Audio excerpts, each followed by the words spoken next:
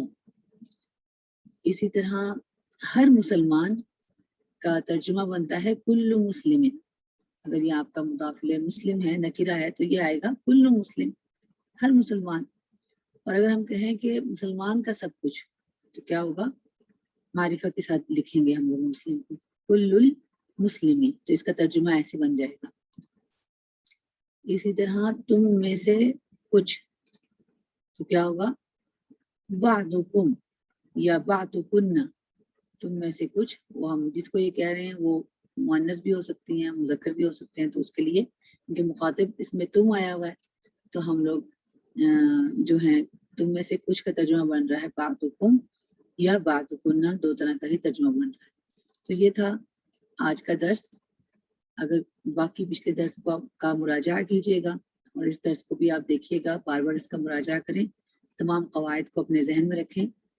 اسی طرح ہم لوگ اگلا سبق لیں گے تو پچھلے سبق جو ہے ہمارا بھولا ہوا نہ ہو، اور مزید اگر آپ نے کچھ سوال وغیرہ پوچھنا ہے تو وہ اپنے ذہن میں رکھیے گا اور اگلے درس میں پوچھیے گا۔